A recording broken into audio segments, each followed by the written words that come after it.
We have a first here over at, well, it's not ASO Consulting. I guess it's World O'Cappy, which would make a horrible theme park. Just be a lot of rumplements and alcoholics and guns and maybe hooters on the side. It was just not a place for kids. We have a first in the world of Cappy, and that is a comic book review. I've done book reviews before, but I haven't done a comic book review. And I feel I'm going to promote them anyway on the podcast. I liked it too, so it's nothing. I wouldn't be hypocritical or anything. But it's a comic book. I don't know what else to say. It's very short. It's about 25 pages, and it was well done. I liked it, but I'm not a big comic book guy.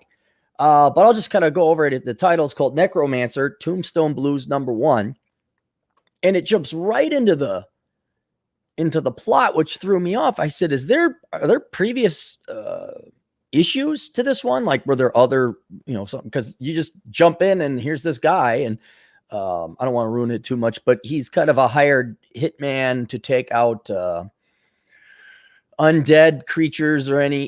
It's a world of goblins and humans and androids and cyborgs and undead creatures and necromancers. Obviously, he's a necromancer. And one thing I did kind of like is in the text box, depending on what type of race you were talking to. If it was goblin, it'd have a certain type of font. If it was a necromancer, it'd have a different type of font. If it was a human, it'd have a different type of font. But he's basically a hired gun, a detective of sorts, a hitman, if you will, that goes around and executes on contracts. And this is just one story about one of those contracts he's executing on. And I don't want to really go give you the whole thing away because it's a comic book. But it's like, well, what was there stuff before? He's like, yeah. I said, well, I would probably start with that. But for some reason, he wants me to promote this one, Necromancer Tombstone Blues #1. So it stands alone. You don't need to really have the background of Martin Grego. What was his name? Gregor Mortem. He's kind of the hero of the show. You don't need his background or his bio to know what's going on. You figured it out pretty quickly. But I would have liked to see how the world was built up. So, you would obviously have to read the backlog of the issues to figure out what's going on. So I did link to it below. I'm not a big comic book guy. If you like, he got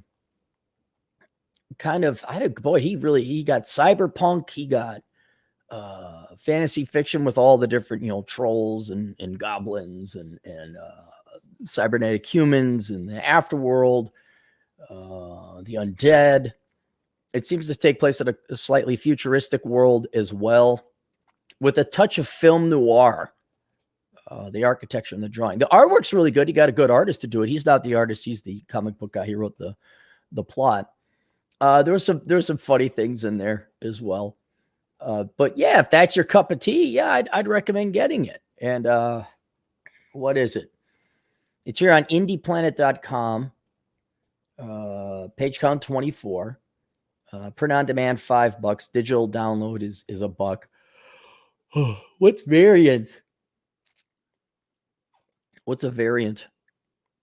Oh, you get a different cover. Oh, I see. Tombstone Blues, and then print on demand. That's book 1. Interesting.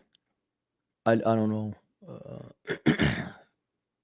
Is that what people do in the comic? Like, you get 2 different comic book covers, and one's more collectible than the other. But there you go. It's written by Jacob Morris and Jacob. He's the guy to contact. It's written by Jacob and Ebi Canales. He's the artist. He did a good job too. Let me take a look here. He definitely has that comic book motif down. It looks good. So there you guys go. Okay, questions, answers, advertising at Angry Cappy's Drunk Gun Fest theme park. We'll see you guys later. Toodles.